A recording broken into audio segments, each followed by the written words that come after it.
নমস্কার, সকলকে জানাই শুভ নববর্ষের প্রীতি ও শুভেচ্ছা। আজকের রেসিপি হচ্ছে লাল ক্ষীর দই। ক্ষীর হবে আর খুব সহজেই বাড়িতে বানিয়ে নেওয়া যায়। টেক্সচারটা খুবই ভালো আসবে। ঠিক এইভাবে করতে হবে। তো প্রথমে একটা মোটা কড়াই নিয়ে নিতে হবে, যেটা মোটা হবে নিচটা। তাতে দিয়ে দেবো আমি 2/3 কাপ মেজারমেন্ট কাপের চিনির একটু ছড়িয়ে দিচ্ছি। তো কিছুক্ষণ আঁচটা কমিয়ে এভাবে রেখে দিতে হবে, তাহলে ধীরে ধীরে আস্তে আস্তে ক্যারামেলটা তৈরি হবে। একটুখানি যখন মাঝখানটা হতে শুরু করেছে, আমি তখন একটু মিশিয়ে দিলাম, দিয়ে আবারও ছড়িয়ে দেব। এটা একটু সময় লাগবে, কিন্তু আঁচটা বাড়ানো যাবে না, তাহলে কিন্তু ক্যারামেলটা পুড়ে যাবে। এরকমভাবে রেখে দিয়েছিলাম কিছুক্ষণ। এবার একটু একটু চিনি আছে আর ক্যারামেলটা এভাবে হয়ে গেছে। একটুখানি পুরোটা আমি মসৃণ করে নেব। পুরোটা ক্যারামেলটা গলে গেছে, পুরো চিনিটা। এদিকে আমি 1 লিটার দুধকে 600 করে নিয়েছি জাল দিয়ে দিয়ে। আর ঠান্ডা করার সময় আমি অনবরত নাড়িয়েছি, যাতে ওপরে কোনো সর না পড়ে। এবার আস্তে আস্তে ঢালতে হবে কড়াইয়ের মধ্যে, আঁচটা কিন্তু কমানোই থাকবে। 1 লিটার দুধকে আমি শুধু সিম্পল জাল দিয়ে দিয়ে 600 করে নিয়েছি। দিয়ে দেবো একটু ছোট এলাচের গুঁড়ো।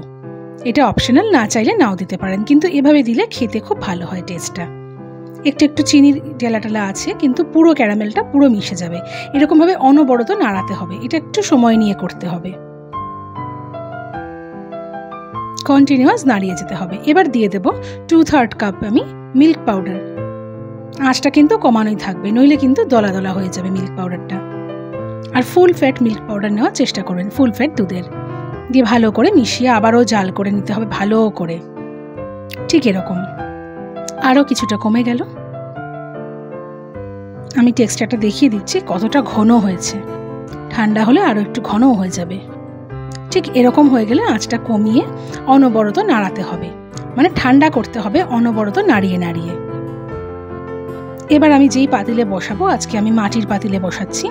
তো এটা ভালো করে আমি ওভারনাইট জলে ভিজিয়ে রেখেছিলাম, এবার শুকিয়ে গেছে। আর এদিকে জলটা আমি ঝরাতে দিয়ে দিয়েছিলাম দইয়ের, টক দইয়ের। এবার সেখান থেকে আমি টক দইটা নিয়ে নিচ্ছি। এটা 1 প্যাকেট দই দিয়েছি আমি, 450 গ্রাম যে দইটা আসে সেটা।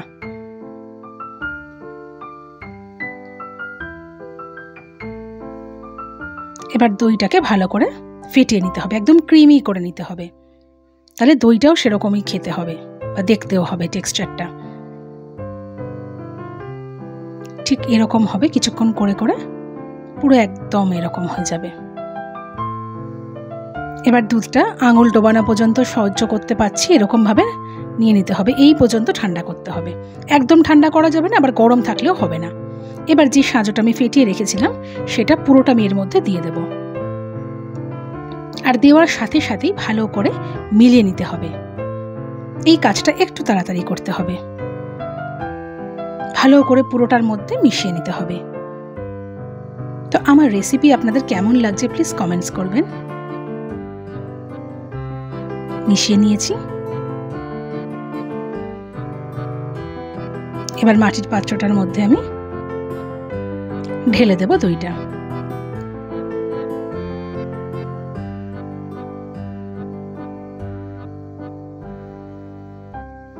ব্যাস, পুরোটা ঢালা হয়ে গেল।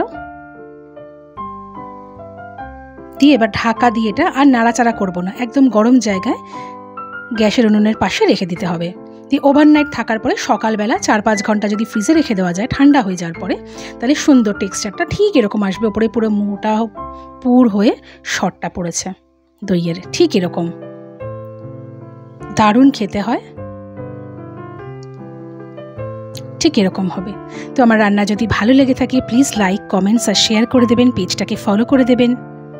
যদি আপনারা ইউটিউব থেকে দেখেন, চ্যানেলটাকে প্লিজ সাবস্ক্রাইব করে দেবেন। আরও বিভিন্ন রকম রেসিপির জন্য আমার ইউটিউব চ্যানেল এবং ফেসবুক পেজে নজর রাখুন, তাতে অনেক রকমের রান্না আছে।